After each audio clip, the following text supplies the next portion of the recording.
करने वाली।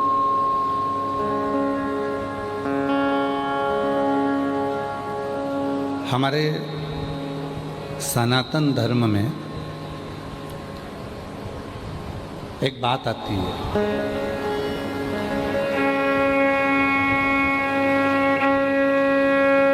जिसको हम कहते हैं, शिव जी का एक नाम है करुणेश्वर महादेव।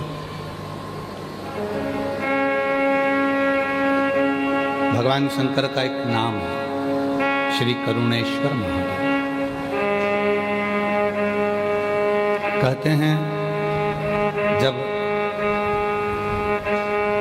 व्यक्ति को कोई राह नहीं सूझती है, कोई मार्ग नहीं मिलता है, कोई राह नहीं मिलती है और व्यक्ति उलझता जाता है, उलझनों में फंसता चले जाता है, तब जल के अंदर थोड़ा सा चंदन का छींटा देकर, एक दाना चावल का शिव को समर्पित कर जो वो चंदन का जल शिव को समर्पित करता है करुणेश्वर महादेव के नाम से, कहते हैं 3 से 4 घंटे के अंदर उसको राह मिलना प्रारंभ हो जाती है, वो उलझनों से दूर हो जाती है।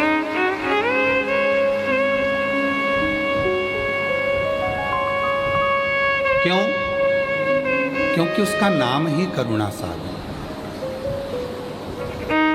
करुणा सागर उलझनों से दूर करना, अमृत की वर्षा करना,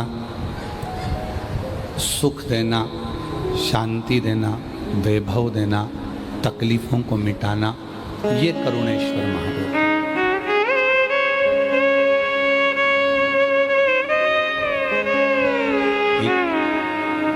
कृपा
करुणेश्वर महादेव का नाम लेकर मात्र चंदन का जल भी हम शिव को समर्पित करते हैं तो वो जल भी अमृत बन जाता है,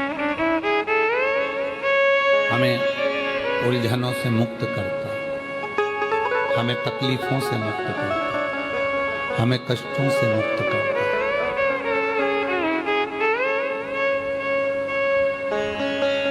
पर शिव महापुराण की कथा कहती है कि भगवान शंकर को रिझाने के लिए 2-3 चीजों का स्मरण रखें। पहला, शिव को रिझाने के लिए आडंबर से दूर रहें। अगर भोलेनाथ जी को रिझाना है तो आपको दिखावा नहीं करना, आडंबर नहीं करना। दूसरे नंबर पर है, शिव को रिझाना है तो व्यर्थ का खर्चा और व्यर्थ की चर्चा, इन दोनों से दूर। शिव को रिझाने के लिए व्यर्थ के खर्चे से भी दूर रहना और व्यर्थ के चर्चे से भी। कर्जा लेकर कोई व्रत मत करना, कर्जा लेकर भगवान शंकर की पूजन मत करना, कर्जा लेकर कोई उद्यापन मत करना, कर्जा लेकर कभी जिंदगी में शिव महापुराण की कथा मत कराना।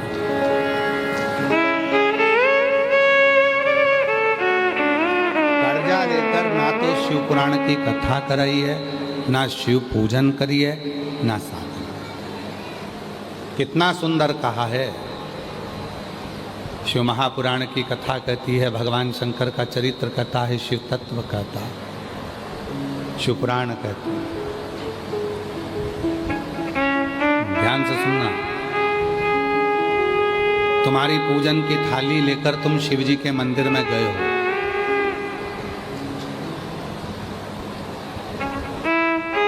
देखो अभी जलवृष्टि बंद थी, रात को भी बंद थी, कथा में चालू हो गई। क्यों? क्योंकि बाबा पूरी परीक्षा लेता है, तभी तो देता है,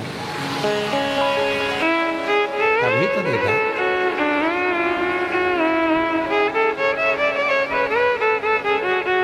जिस पानी के लिए कई प्रदेश तरस रहे हैं, मेरे भोले बाबा ने ऐसी कृपा करी है कि जिस दिन 17 तारीख से कथा चालू हुई है, आज 23 तारीख तक एक दिन भी ऐसा नहीं गया जिस दिन बाबा ने पानी ना बरसा। कथा रोज पानी गिरा प्रतिदिन, और प्रतिदिन बाबा की कथा चली।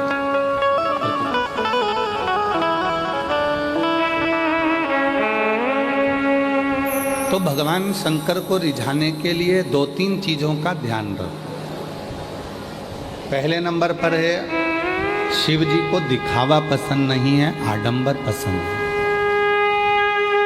आप शिव जी को कोई दिखावे से प्राप्त नहीं कर सकते। शंकर भगवान को दिखावा प्रिय नहीं है। और दूसरे नंबर पर है, शिव की पूजन में, शंकर भगवान के व्रत में, शिव की साधना में, शिव के उद्यापन में, या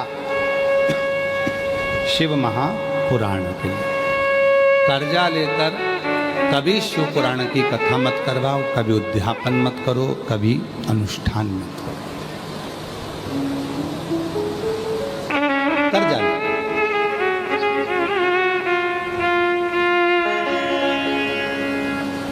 जिस दिन मेरा उघड़दानी पंडाल में बैठकर कथा सुनो, जिस दिन मेरे भोले बाबा कृपा कर दें, तुम्हारी झोली इतनी धन से भर दें, तुम्हारी इतनी संपदा दे दें, तो बस उसी दिन सोच लेना कि मुझे कथा कराना। कर्जा लेकर नहीं। भैया देना जरा, मेरे को कथा करा रहा हूं। किसकी कथा करा रहे हो? सियोर वाले बाबा की कथा। हो देव जरा भाई, 25 लाख रुपए कर्जे में दे दे, मेरे को कथा कराना है। कौन ने बोला कि कर्जा कर कर कथा करो? और कौन बोलता है कि कर्जा लेकर कथा करो? ना। जिस दिन मेरा डमरू वाला, जिसका नाम कुबेरेश्वर महादेव है, जिस दिन वो तुम्हारी झोली कुबेर के भंडारे से भर दे, उस दिन तुम कथा करो।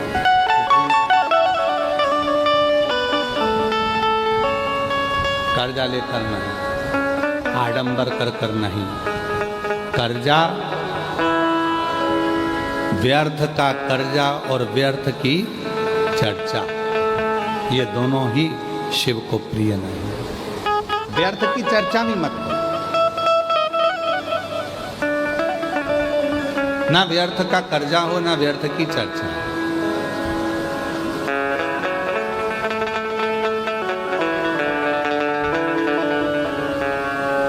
कल दया सिंह जी खड़े हुए थे हमारे अग्रसेन भवन में। हम जब एक व्यक्ति से बात कर रहे थे यजमान वर्ग से, तो दया सिंह जी भी खड़े हुए थे। तो दया जी, हमने उनसे, वो बोले कि हम कथा कराएं, आप सबसे मिलना। हमने कहा, ना तो हमें व्यर्थ की चर्चा करना आती है और ना हमें व्यर्थ की बात करना आती है। हम जितनी देर मिलेंगे दया जी, और आप भी जितनी बार कथा लेने आए, हमने एक ही बात कहा, कथा हम भिलाई को दें चाहे कहीं पर भी दें, पर शर्त एक ही है, हम किसी से मिलेंगे नहीं। आप कथा सुनो, भजन करो, कीर्तन करो, मंत्र जाप करो और अपना स्मरण करो। और मैं साधुता देता हूँ दया सिंह जी आपको कि आप कभी, ये तीसरी कथा है, आपने ना तो ये कहा कि मेरे भाई से मिलो, मेरी बहू से मिलो, या मेरी ये भतीजी से मिलो, भतीजे से मिलो, या मेरे रिश्तेदार से मिलो। हम आपको इसके लिए धन्यवाद देते हैं कि ये होना चाहिए। साधु सीहोर वाला बाबा,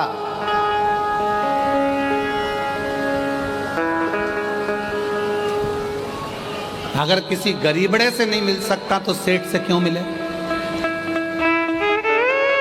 क्यों मिले? तो केवल मेरे ओघड़दानी से, मेरे शिव से।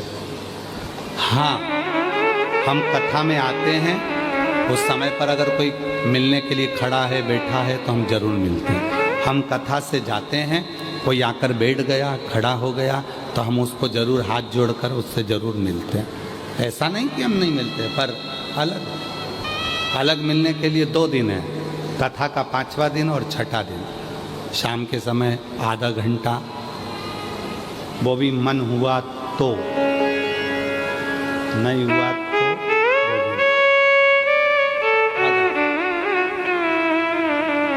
कई लोग कहते हैं गुरुजी हमारे वो महाराज जी आते हैं, ये महाराज जी आते हैं, वो बाबा जी तो ऐसे हैं कि रात को बैठे 8 बजे से तो मिले 11, 12, 1 बजे तक, फिर सुबह से मिल लो, शाम से मिल लो। नहीं, हम आपसे कहते हैं सीहोर वाले से मिलने की ललकता मत रखना, डमरू वाले से मिलने की ललकता रखना। शिव से सीहोर वाला बाबा तो आपके जैसा है। आप भी 1 लोटा जल चढ़ाते हो, हम भी चढ़ाते हैं, आप भी भजन करते हो, हम भी भजन करते हैं, आप भी भोजन करते हो, हम भी भोजन करते हैं। और निवेदन है, जिनको भगवान बनने का शौक हो उनको भगवान बनाओ। हमें इंसान है और हमें इंसान रहने दो। हमें इंसान है, हमें भजन करने दो, अपना स्मरण करने दो, भक्ति करो।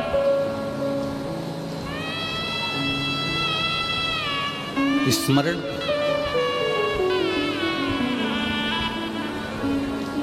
व्यासपीठ से एक बात कही थी, शरीर में अगर रोग आ जाए, बीमारी आ जाए, तो सबसे पहले अपने नजदीक के डॉक्टर के पास जाओ। हम डॉक्टर को शिव मानते हैं, शंकर मानते हैं। वो डॉक्टर अगर आपको कह दे कि ये रोग है, ये बीमारी है, इसके लिए दवाई खाना है, आप दवाई खाना प्रारंभ करो और शिव जी को 1 लोटा जल चढ़ाना प्रारंभ करो। तो दवाया और दुआ जब दोनों साथ चलेगी तो तुम्हारा रोग जल्दी समाप्त हो जाएगा।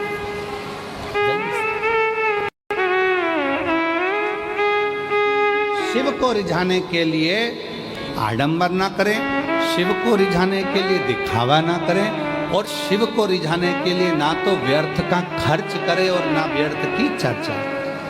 ना खर्चा करना है, ना चर्चा करना। और उठाओ, 30 साल हो गए शिव महापुराण की कथा को बाँचते बाँचते।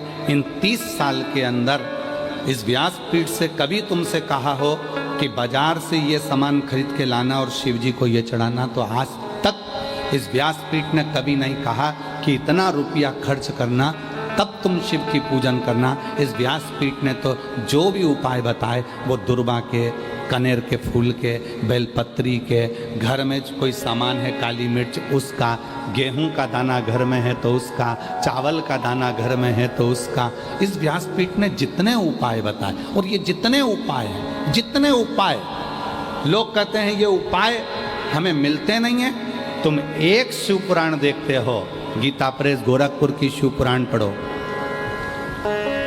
उसके बाद में 1-1 पुराणों का अध्ययन करो, उप पुराणों का अध्ययन करो। लिंग पुराण है तो लिंग पुराण भी उप पुराण का अध्ययन करो, शिव पुराण है तो शिव पुराण की उप पुराण का अध्ययन करो, श्रीमद् भागवत पुराण है तो उसकी उप पुराण का अध्ययन करो।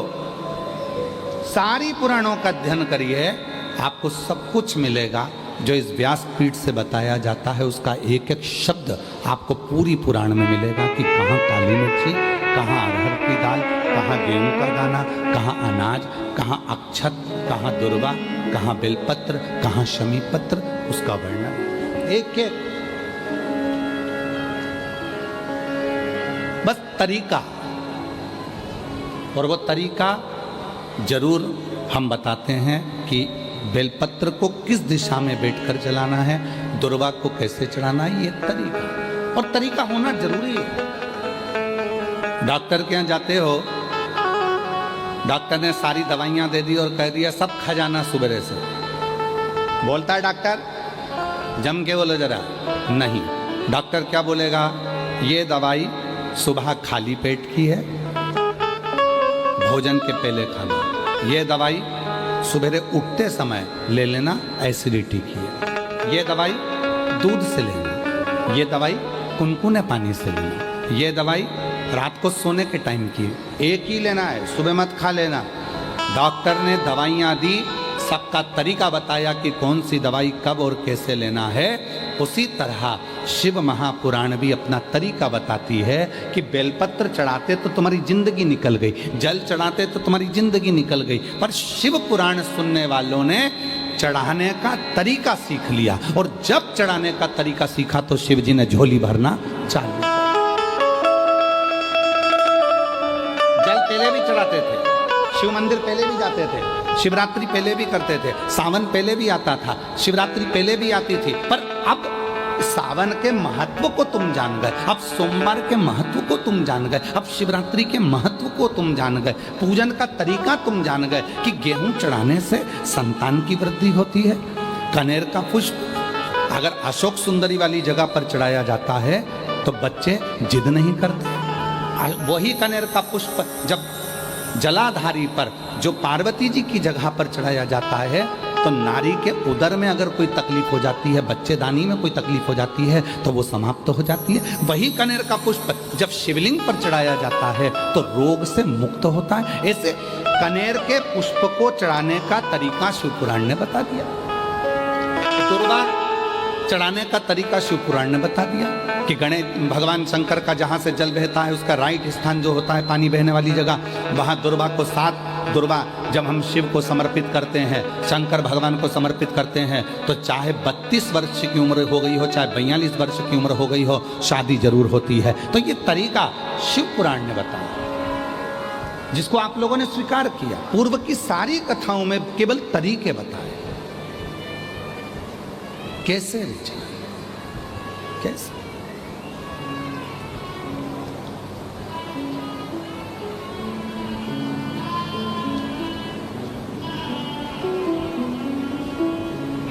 बस वही तरीका आप और हमने सीखा, वही तरीका। आज जो ये लाखों की भीड़ रात को 11 बजे से लेकर 10 बजे रात्रि से जो भीड़ बढ़ना प्रारंभ हुई है, तो बता रहे हैं कि पूरे रोडों पर छाता लगा लगा कर भक्त बैठे हुए,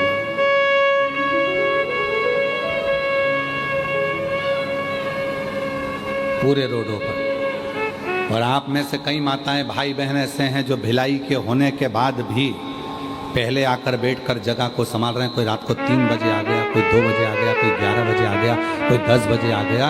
रात के 10 बजे से लेकर तुम केवल ये 2.5 घंटे की कथा का इंतजार कर रहे हो। इस व्यासपीठ पर हम केवल 2.5 घंटे के लिए कथा करते हैं, आधा घंटा आशीष करता है, 2.5 घंटे हम। और सियोर वाला बाबा इस कथा को नहीं बोलता, सियोर वाले बाबा की इतनी सामर्थ्यता नहीं है कि प्रदीप मिश्रा इस कथा को बाँच ले। ये शिव पुराण बाँचने के लिए स्वयं देव अधिदेव महादेव ही व्यासपीठ पर बैठकर कथा का वाचन करते, और कथा करवाने वाला भी कोई दूसरा नहीं होता। अगर बोलबम समिति को दया सिंह जी को भोलेनाथ जी ने आगे रखा है, तो बाबा ने स्वयं शिव के रूप में किसी न किसी रूप में आकर दया सिंह जी पर कृपा कर कर कि भाई ये शिव पुराण तुम्हें सावन के महीने में कराना है, बोलबम समिति को कराना है। ये शिव की कृपा से शिव किसी रूप में आकर इनके ऊपर करुणा कर देते हैं और कहते हैं कि ये कथा कराओ। और कथा सुनने वाले आप नहीं हो। जितने शिव भक्त छाता लगाकर बैठे हैं, जितने शिव भक्त रोडों पर बैठे हैं, कीचड़ में बैठे हैं, पेड़ों पर टंगे हुए हैं, वृक्षों के ऊपर बैठे हुए हैं, कोई कहीं कहीं बैठे हुए हैं, पंडाल में बैठे हैं, चैनल के माध्यम से, आस्था चैनल पर कथा सुन रहे हैं, फेसबुक यूट्यूब पर कथा सुन रहे हैं, जितने भी कथा सुन रहे हो, कथा आप नहीं सुन रहे, आपका कोई पुराना रिश्ता मेरे भोलेनाथ जी से है, जो भोले बाबा आपको बुलाकर कथा श्रवण करा रहे।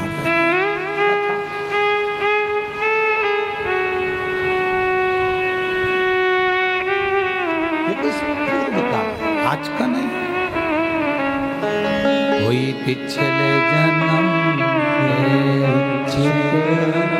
मुझे बाबा तेरा साथ मिला, कोई पिछले जन्म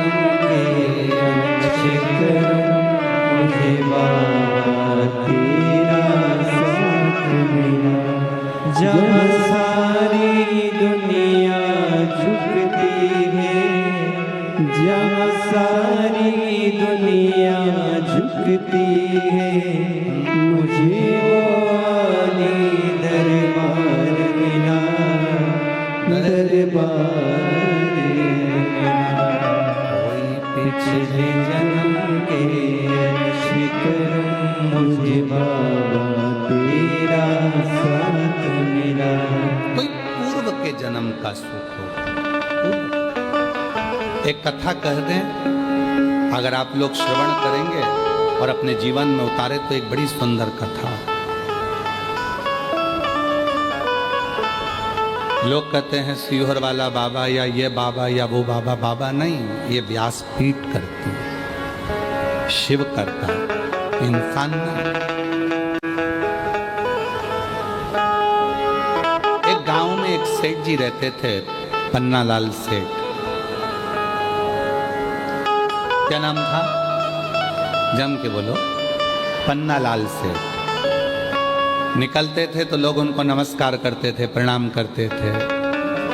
पन्नालाल सेठ जी प्रणाम, नमस्कार, नमन, नमस्ते, पूछते करते। कोई सलाम करता, कोई नमन करता, कोई नमस्कार करता, कोई प्रणाम करता।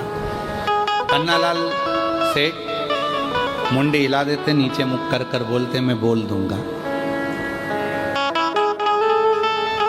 फिर कोई मिला तो पन्नालाल सेठ से कहा प्रणाम, नमस्कार, सलाम। पन्नालाल सेठ बोलते धीरे से मैं बोल दूंगा। फिर किसी ने प्रणाम करा तो उन्होंने फिर कहा मैं बोल दूंगा। फिर किसी ने प्रणाम करा तो फिर कह दिया मैं बोल दूंगा, घर जाकर मैं बोल दूंगा। मुनीम एक दिन साथ चल रहा था और मुनीम ने कहा सेठ जी एक बात समझ में नहीं आती, कोई तुमको सलाम करता है, प्रणाम करता है, नमस्कार करता है और तुम सिर झुकाकर मुस्कुराकर धीरे से बोल देते हो मैं घर जाकर बोल दूंगा। तुम घर पर किसको बोलोगे? सेठ जी ने कहा चल मैं बताता हूं मैं किसको बोलूं।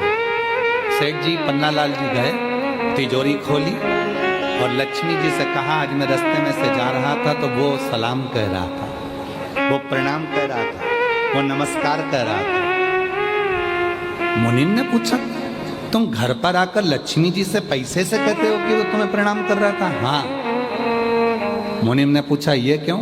पन्नालाल सेठ कहने लगे जब मैं गरीब था, जब मेरे पास कुछ नहीं था, कोई मुझे सलाम नहीं करता था, ये सब सलाम पैसे को करा जा रहा है, ये सारा प्रणाम कुर्सी को करा जा रहा है, ये सारा प्रणाम धन को करा जा रहा है, ये सारा प्रणाम लक्ष्मी को करा जा रहा है। लक्ष्मी नहीं होगी तो कोई प्रणाम नहीं करता, कोई सलाम नहीं करता, और लक्ष्मी है तो सब प्रणाम करता।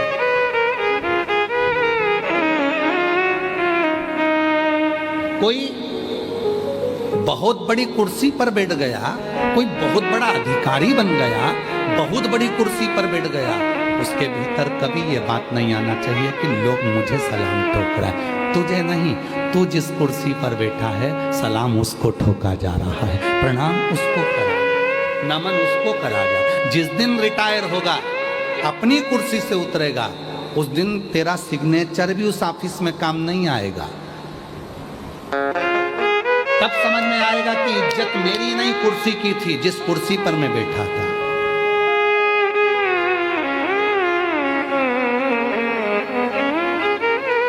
कुर्सी की इज्जत नहीं है, इज्जत तुम्हारी नहीं, इज्जत उस कुर्सी की है जिस कुर्सी पर तुम बैठे,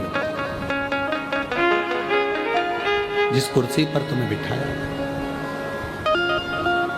पन्नालाल सेठ कहते हैं मुनीम से, जब मेरे पास धन नहीं था तो लोग मुझे पन्नू पन्नू कहते थे।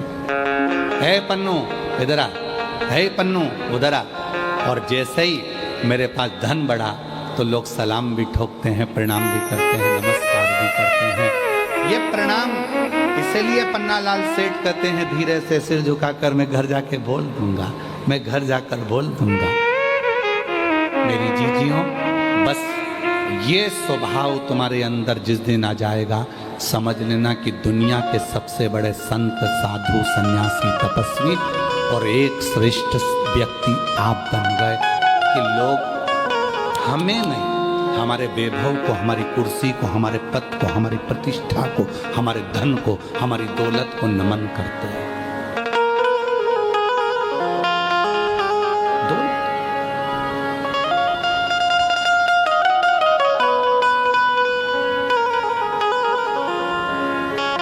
कौन नमन करता? जिस कुर्सी पर तुम बैठे हो उस कुर्सी की मर्यादा है, उस कुर्सी को लोग सलाम कर रहे हैं, तुम्हारे धन को लोग सलाम कर रहे हैं। तुम्हारे पास धन नहीं रहेगा, कोई सलाम नहीं करेगा, कोई प्रणाम नहीं करेगा, कौन याद करे?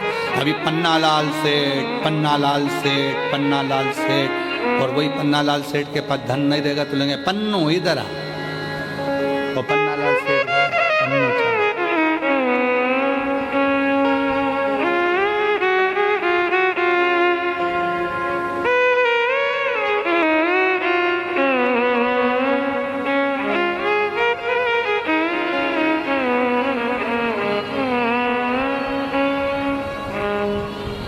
कभी कभी इस कथा को कहते कहते हमको एक गाने की एक लाइन याद आ जाती है, मत कर इतना गुरूर, मत कर इतना गुरूर, इस सूरत पर ना जाने ये सूरत कब ढल जाती है।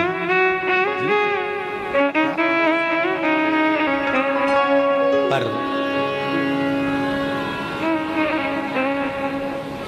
बोलबम समिति, जिस समिति का बच्चा बच्चा, जिस समिति का एक एक व्यक्ति, जिस व्यक्ति का एक एक समिति का कार्यकर्ता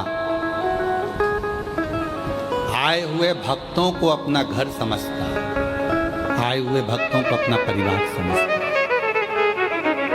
और सेवा में।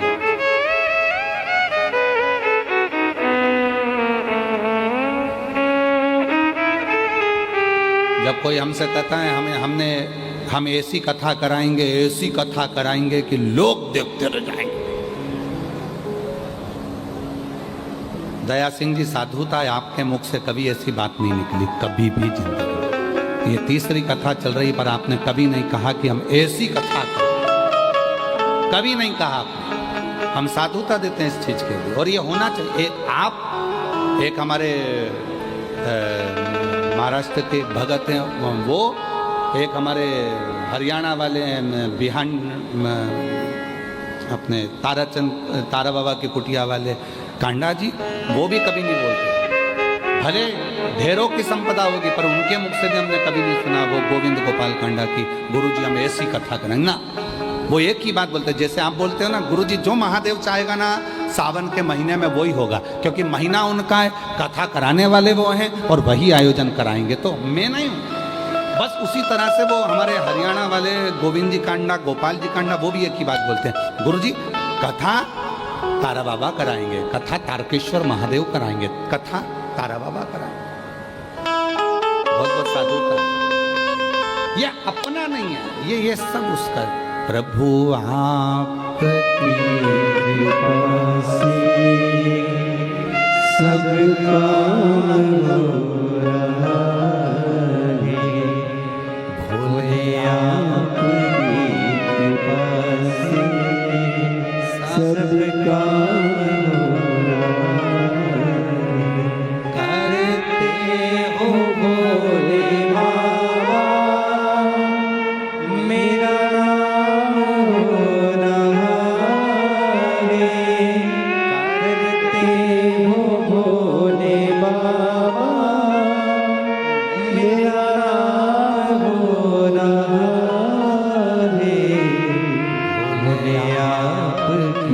कृपा से सब काम हो रहा।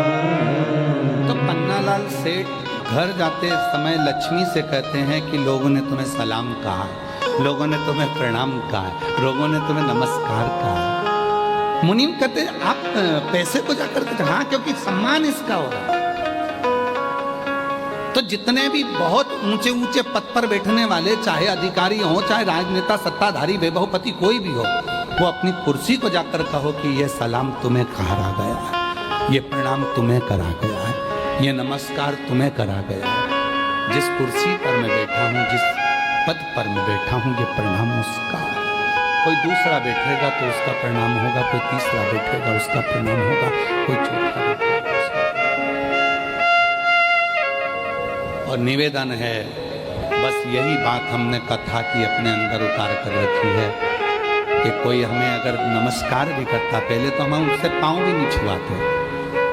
हम हमारे, क्योंकि तुम सब मेरी बहनें हो, अब हमारी बहन होने के बाद, हमारी बहनी होने के बाद में, आप हमारी बहन होने के बाद में हमारे चरण छू अपने भाई के, ये हमें ठीक नहीं लगता।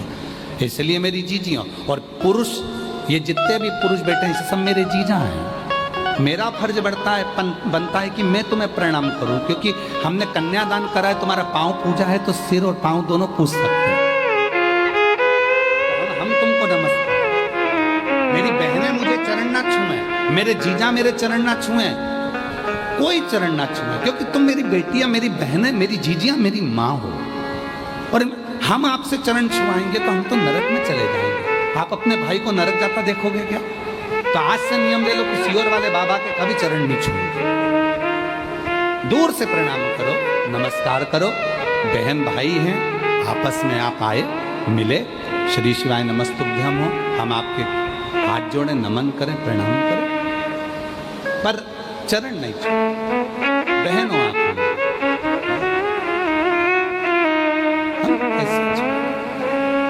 हमारे बीच में शिवरी नारायण वाले महाराज श्री पधारे हैं। एक बार जोरदार ताली बजाकर उनका साथ दिया। प्रत्येक कथा में बड़ा भाव रखते हैं और प्रत्येक कथा में आपका आगमन होता है शिव की कृपा से। बहुत बहुत साधुवाद।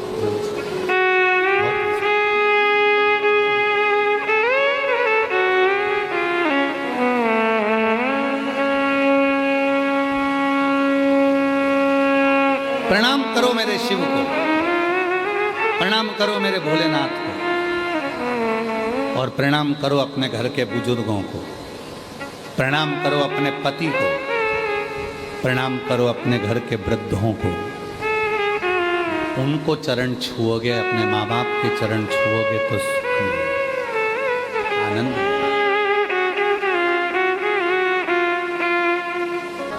जिस प्रदोष की कावड़ पूरा सीहोर, मध्य प्रदेश सीहोर में लोग जिस कावड़ का दर्शन करने के लिए आते हैं, मात्र कावड़ के वो 2 लोटों का दर्शन करने के लिए, उस छड़ी का दर्शन करने के लिए लोग कावड़ भरने के लिए कुबेरेश्वर धाम पहुंचते हैं। अभी 25, आज 23 है, कल का दिन बीच में, परसों लोग कावड़ भरने सुबह 9 बजे माँ सीवन के तट से कुबेरेश्वर धाम तक आएंगे, केवल उस कलश का दर्शन करने के लिए और जल भरने के लिए, क्योंकि प्रदोष की कावड़ सीहोर की जो भराती है उसको कामना कावड़ कहा जाता है।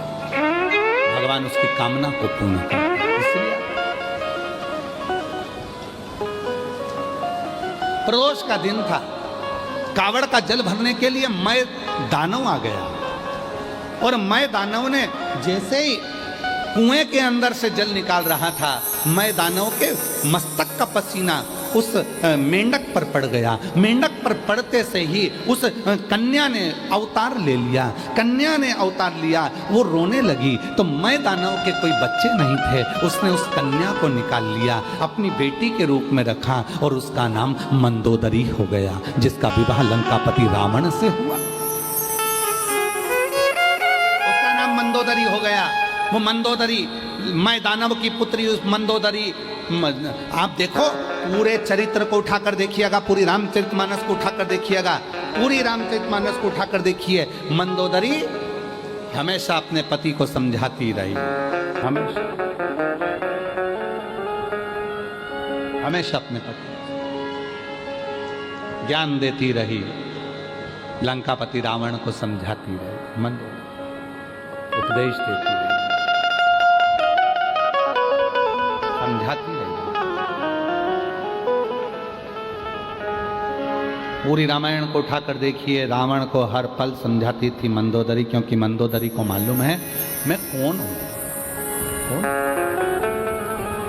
कौन?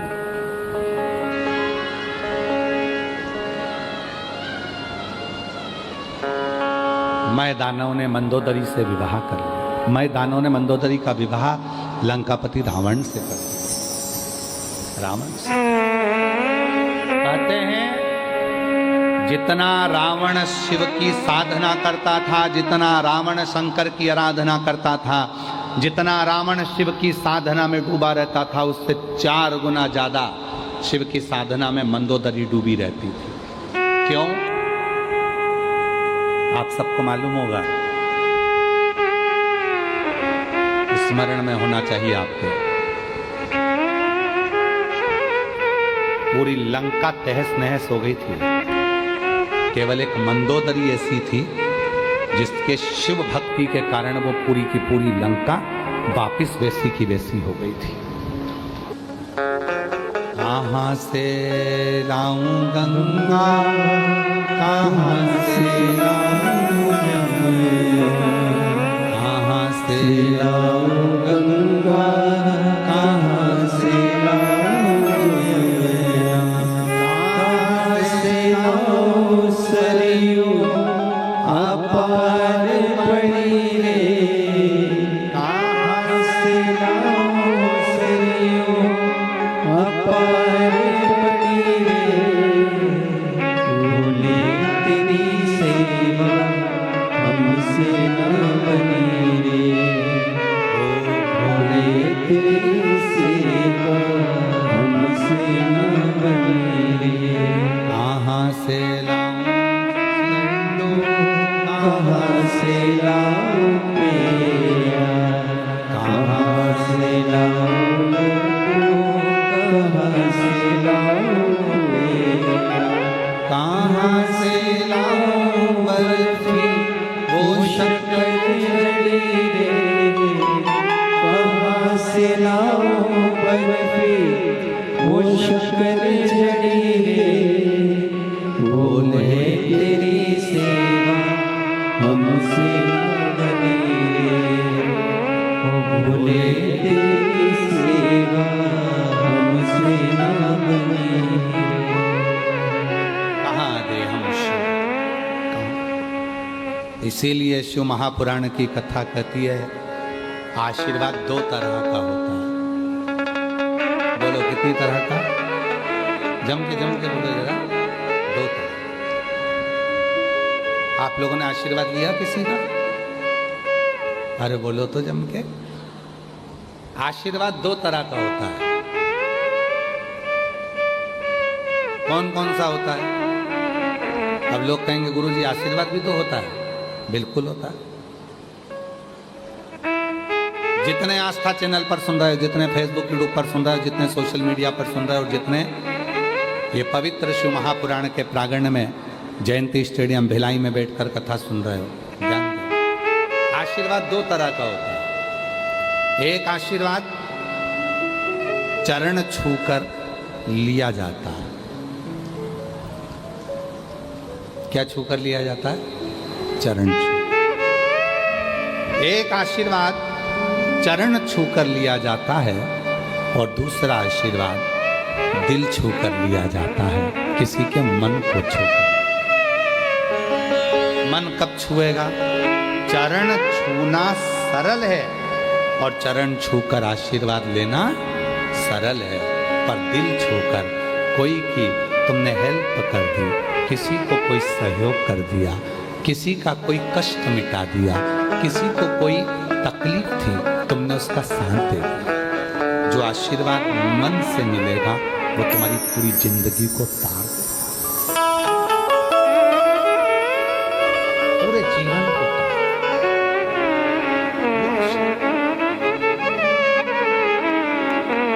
छुओ, कभी अपने हृदय को छुओ, माता पिता के चरण छूने से ज्यादा जरूरी है माता पिता के हृदय को छूना, उनके दिल की बात को जानना। माँ दवाई के लिए तरस रही है, पापा कह रहे हैं कि मुझे ये चाहिए, और तुम चरण छूकर आशीर्वाद तो ले रहे हो पर दिल नहीं छू पा रहे। एक भाई आस लेकर खड़ा हुआ है, वो तुम्हारे चरण छू रहा है, तुम आशीर्वाद भी दे रहे हो, पर उस भाई ने मन में सोचा है कि आज मेरा बड़ा भैया, उसके पास बहुत कुछ है तो मुझे थोड़ी सी हेल्प कर देगा। उसका हमने परसों की कथा में कहा था, अगर घर में बेटी नहीं है और कन्यादान करना चाहते हो तो अपने आसपास में कोई बेटी हो तो उसको शिक्षा अध्ययन कराओ, उसको पढ़ाओ, कन्यादान का फल मिले।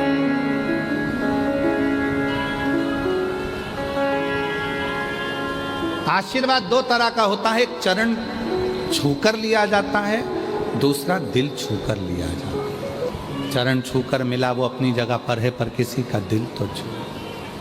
पराया दर्द जो अपनाए उसे इंसान कहते हैं, किसी के काम जो आए उसे इंसान कहते हैं। ये भारत की संस्कृति का, स्वयं खा लेना सुकृति है, छुड़ा कर खा लेना विकृति है, और बांट कर खाना ये मेरे भारत देश की संस्कृति है। ये मेरे भारत देश की संस्कृति है। जो मिला वो दिया, जो मिला।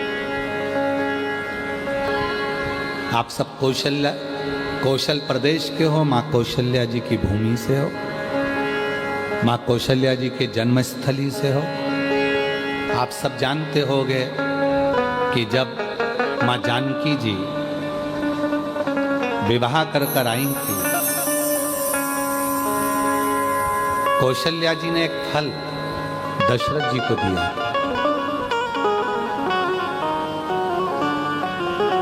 दशरथ जी ने वो फल सीता जी को दिया था। अब तुम्हारी गोद में अगर कोई फल दे देना तो तुम ये सोचो ये तो मेरे लिए दिया, मैं ही पूरा खाऊंगी, पूरा मेरा, ये सब मेरा। कौशल नरेश की पवित्र कौशलपुर कौशल्या जी के गांव से, नगर से आप लोग,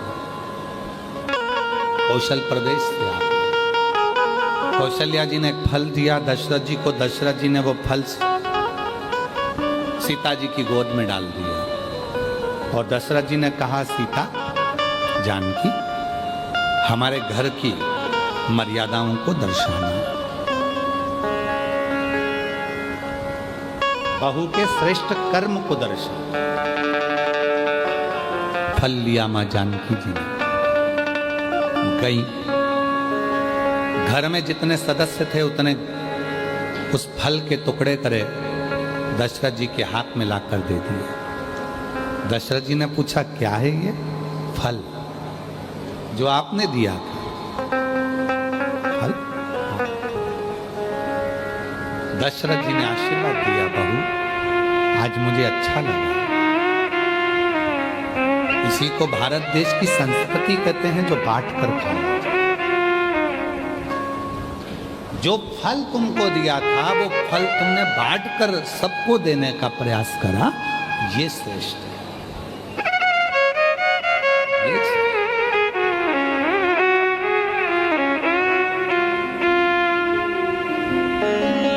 अब कहाँ रही, कहाँ संस्कृति रह गई? नींद का भी अपना एक दौर है, नींद का अपना एक दौर है। नींद को समझने वाले समझ सकते हैं कि माता पिता जागें उससे पहले बेटों को जागना चाहिए। माँ बाप जागे उससे पहले बेटे को जागना चाहिए, माँ जागे उससे पहले बेटी को जागना चाहिए, गुरु जागे उससे पहले शिष्य को जागना चाहिए।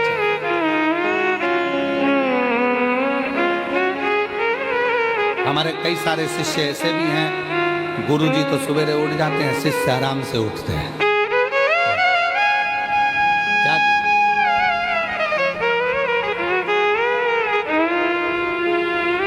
जागे उससे पहले शिष्य को जागना चाहिए, बाप जागे उससे पहले बेटे को जागना चाहिए, माँ जागे उससे पहले बेटी को जागना चाहिए, और सास ससुर जागे उससे पहले बहू को जागना चाहिए।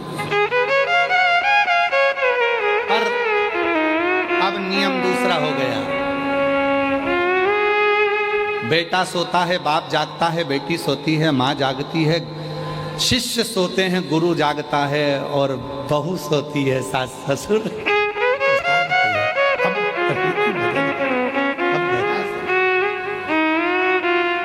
पर निवेदन है, ठीक है आप कब जाग रहे हो उससे मतलब नहीं, पर अपने भीतर से रोज जागो, अपने भीतर से।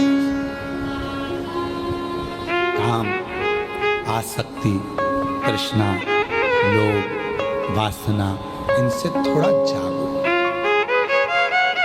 थोड़ा।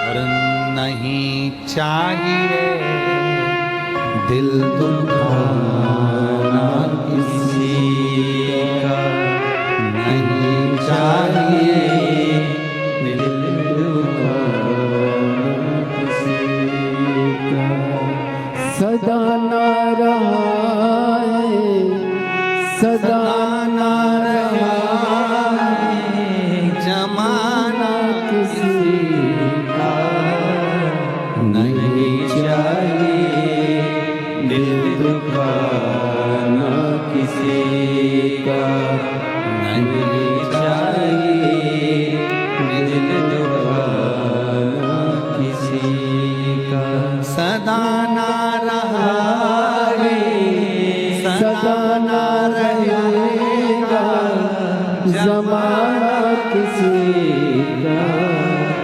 नहीं चाहिए दिल दुखाना किसी का, नहीं चाहिए दिल दुखाना किसी का। अच्छी कुर्सी मिले उसका सदुपयोग करो, अच्छा पद मिले उसका सदुपयोग करो, अच्छी प्रतिष्ठा मिले उसका सदुपयोग करो, अच्छा वैभव मिले उसका सदुपयोग करो, अच्छा धन मिले उसका सदुपयोग करो।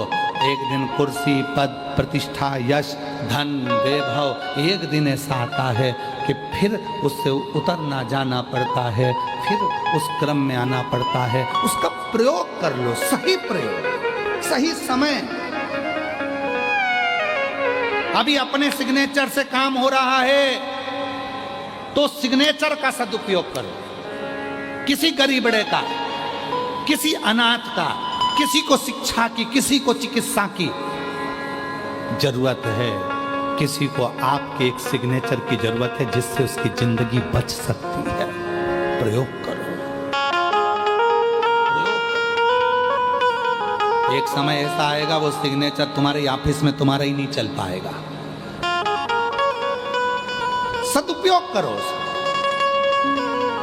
एक समय ऐसा आएगा कि तुम्हारे घर में तुम्हारा ही पैसा तुम खुद खर्च नहीं कर पाओगे। हॉस्पिटल में पड़े होगे और दूसरे निर्णय ले रहे होंगे इनको वेंटिलेटर पे कितने दिन रखना है, रखें कि नहीं रखें। ज़्यादा वेंटिलेटर पर रखेंगे तो ज़्यादा हॉस्पिटल का खर्चा बढ़ जाएगा। जिसने कमाया उसी का पैसा उसमें नहीं लगा पाओगे, वो खुद नहीं लगा पाएगा। इसलिए अपने धन का भी सदुपयोग खुद करो और तुम्हारे शरीर का भी सदुपयोग खुद करो। रोज प्रतिदिन अपने शरीर का भी सदुपयोग करो, योगा करो, प्राणायाम करो प्रतिदिन। ये शरीर बड़ी मुश्किल से मिला है, ये ऐसे ही नहीं कमाना। और उसके साथ में थोड़ा बन सकता है तो परमार्थ का काम करो। अपने को भगवान ने अच्छी शिक्षा दी है, 4-5 बच्चों को इकट्ठा करो अपने मोहल्ले के, उन बच्चों को शिक्षा अध्ययन कराओ, पढ़ाना सिखाओ। किसी को चिकित्सा की जरूरत है, कोई ले जाने वाला हॉस्पिटल नहीं है, हाथ पकड़कर उसको हॉस्पिटल लेकर जाओ। और फिर निवेदन करेंगे, तुम्हारा बुखार आएगा तो कोई भी हाथ पकड़ लेगा, चक्कर आएगा तो कोई भी हाथ पकड़ लेगा, पर जब समय का बुरा चक्कर आता है तो कोई हाथ पकड़ने वाला नहीं मिलता है। इसलिए उसका सदुपयोग करो, समय का सदुपयोग करो, शरीर का सदुपयोग करो, वैभव का सदुपयोग करो, धन का सदुपयोग करो। पर कई लोग तो ऐसे हैं कि अपने भूमि का भी सदुपयोग नहीं कर पाते। कई लोग कथा सुनने वाले अगर किसी की दुकान के सामने जाकर बैठ जाएं, किसी के होटले पर जाकर बैठ जाएं, कोई कथा सुनने वाला किसी के होटले पर जाकर बैठ जाए तो लोग नाराज हो जाते हैं, मेरे होटले पर बैठा है, दूसरे दिन वो लाएगा पानी डाल देगा, यहाँ कोई बैठेगा ही नहीं। होटले पर नहीं बैठने देते, तो विचार करिएगा, जो होटले पर बैठने नहीं दिए हैं वही एक दिन मर के भूत प्रेत बन जाते हैं और उनका फिर होटला बन जाता है। महाराज जी कहते थे इनका होटला बना तो बड़े प्रेत है, जीवात्माएं घूम रही है, क्योंकि किसी को बैठने नहीं दी, कभी किसी को पानी नहीं दिया, कभी किसी को भोजन नहीं दिया, उसका होटला बन गया। तुम जाना रोड के किनारे पे बहुत सारे होटले बने दिखेंगे जिसपे होटलों पर लोग धूप बत्ती लगा रहे होंगे, होटले में। इन्होंने कभी जिंदगी में किसी को बैठने नहीं दिया तो इनका होटला बन गया।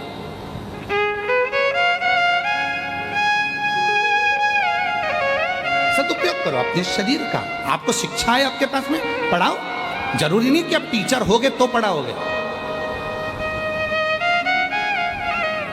आप में टैलेंट है। पृथ्वी पर जन्म लेने वाला एक एक बच्चा, कई बच्चे कह देते, कई माँ बाप कह देते मेरे बच्चे में तो अकल नहीं है, कई कह देते मेरे इसमें अकल नहीं है। कौन ने कहा अकल नहीं है? ये पृथ्वी किसकी है? ब्रह्मलोक ब्रह्मा जी का, बैकुंठ लोक भगवान विष्णु का। पृथ्वी किसकी है? मृत्यु लोक किसका है? जम के बोलो। देव अधिदेव महादेव का। ब्रह्मलोक ब्रह्मा जी का, बैकुंठ लोक भगवान विष्णु का, मृत्यु लोक मेरे शंकर भगवान का है, और ये मृत्यु लोक भगवान शिव का घर है। अब हम आपसे पूछते हैं, उत्तर दीजिएगा।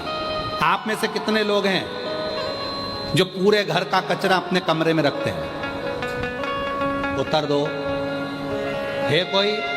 पूरे घर का कचरा जो अपने कमरे में रखता है, पूरे घर का टाला कबाड़ा जो अपने घर में कमरे में रखता है। कमरे में तुम अच्छी क्वालिटी चीज रखते हो, अच्छी सीनरी, अच्छा गुलदस्ता, अच्छा बेडरूम, अच्छी बेडशीट, अच्छा सामान, अच्छा पंखा, सब तुम अपने कमरे में रखते हो। तो ये पूरा जो कमरा है, ये पूरी पृथ्वी है, ये मेरे भोलेनाथ का घर है। जब शंकर जी का घर है तो शंकर जी कचरे को अपने यहाँ रखेंगे क्या? पृथ्वी पर जो भी जन्म लेता है सब टैलेंटवान होते हैं, क्योंकि शिव के घर में रहता है। बस अपने भीतर के उस टैलेंट को निखारो। जो लड़का कहता है, लड़कियां कहती है हम कभी नीट क्लियर कर सकते हैं, हम सीए बन सकते, क्यों नहीं? किसने कहा नहीं बन सकते? हमसे लोग कहते हैं कि तुम्हारी बुद्धि नहीं है। अरे बहुत है, जितनी है उतनी कम नहीं है। पढ़ो, रात दिन एक करो, खूब पढ़ाई करो, खूब पढ़ाई करो, कौन मना करता? मिलेगा। और नहीं चाहिए किसी का सदा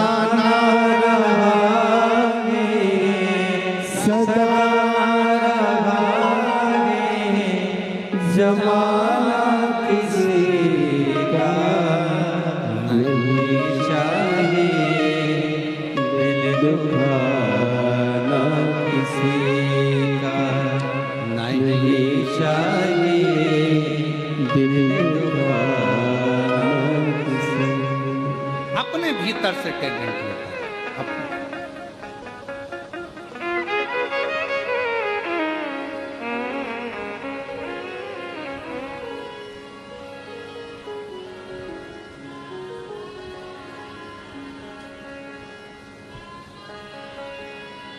किसी ने बहुत अच्छी बात कही है, जिंदगी में इतने धोखे खाए हैं, जिंदगी में इतने धोखे खाए हैं, अब तो शहद भी उसी से खरीदता हूं जिसका मुंह सूजा हुआ होता है। मालूम तो पड़े कि मधुमक्खी का शहद लेकर आया है, अब तो शहद भी उसी से खरीदता हूं जिसका मुंह सूजा हुआ होता है। दिखता है कि शहद असली है, काटा है 2-4 जगह, काटा। मेरे शिव कथा कहती है, इसलिए शंकर की कथा कहती है, शिवपुराण कह रहे हैं, भगवान देवाधिदेव महादेव का चरित्र कह रहे हैं। महाराज शंकर जी का पवित्र चरित्र है।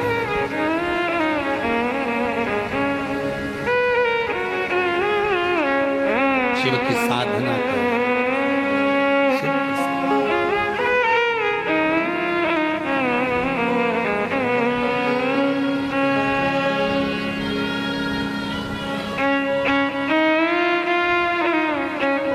भगवान शिव की साधना, भगवान शंकर का भाव।